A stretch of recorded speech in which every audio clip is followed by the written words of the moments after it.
There was a small village surrounded by Kerala's thick forests and deep woods. Long ago, the villagers had an unexplained fear of the night. They used to say, after midnight, don't think that only humans walk around. Some beings in the forest are far stronger than humans. People later realized that the elders weren't telling myths, they were warning them.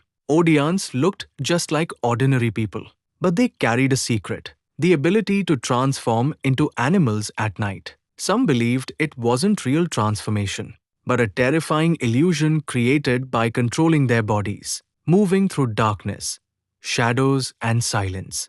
But the Odiyan in this story, he wasn't creating illusions. People whispered, he actually becomes a beast. The family in the hills. A small hut stood in the hills. A family lived there: father, a forest hunter; mother, an Ayurvedic herbal healer; daughter, 15-year-old Meera; uncle, Chetathan, a strange, mysterious man. Villagers often gossiped about Chetathan. He jumps around like a wild boar at night. You never see him during the day. His footprints in the forest look like an animal's.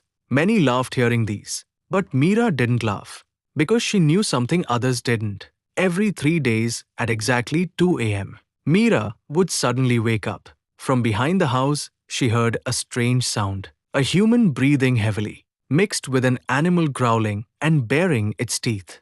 A terrifying combination of man and beast. One night, unable to control her curiosity and fear, she took a small lamp and stepped outside. The cold wind made the flame tremble. Her heart pounded fast. She peeped around the corner and saw Chetathan. He was kneeling with a small pot in his hand. He dipped water from the pot and poured it over his head, face, shoulders. With every splash of water, his body shivered violently. His arms began to stretch, knees twisted, spine bent as though breaking apart. He released a sound that wasn't human. The lamp fell from Meera's hand. One thing became clear: a terrifying transformation had begun. He was no longer human. In a few moments, he took the form of a wild buffalo. But the eyes, they were still Chetathan's. The next day, Meera told her mother what she saw.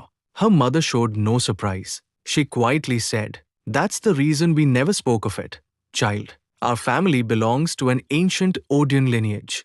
Your uncle is an Odiyan, but he has lost control of the power." Meera was confused. Her mother explained, Odiyan powers are like a sealed box. Used correctly, they protect people. Used wrongly, they turn the Odiyan into a trapped beast. Fear spreads through the village. Within 3 days, strange incidents began. A white bull tied in a cowshed was found stabbed.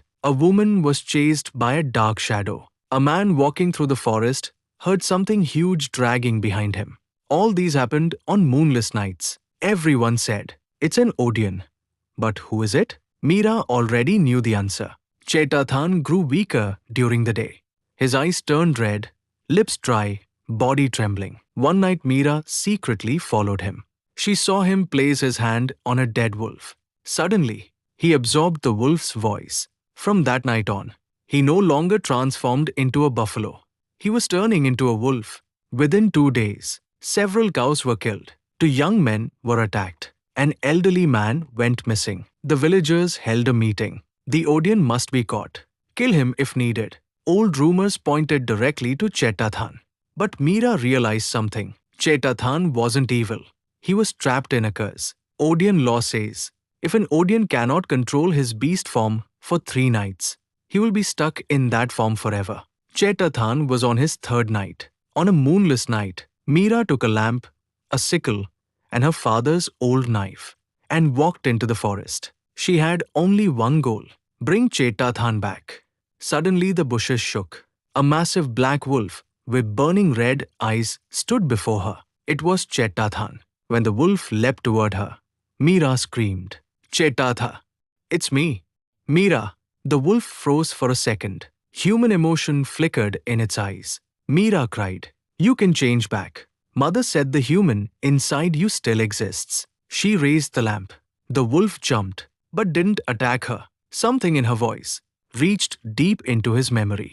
His body trembled, twisted, and finally, he collapsed as a human. They brought Chetathan home.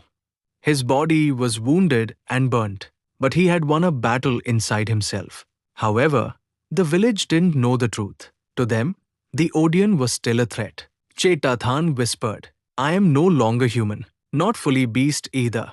I hold the final, not of the Odiyan clan, inside me. That night, as Meera slept, she heard the same sound again behind the house, a cry that was half human, half animal. She shivered. She knew. Was Chetathan transforming again? Oh, had someone else in the village inherited the ancient Odian power? The answer lies in the nights yet to come.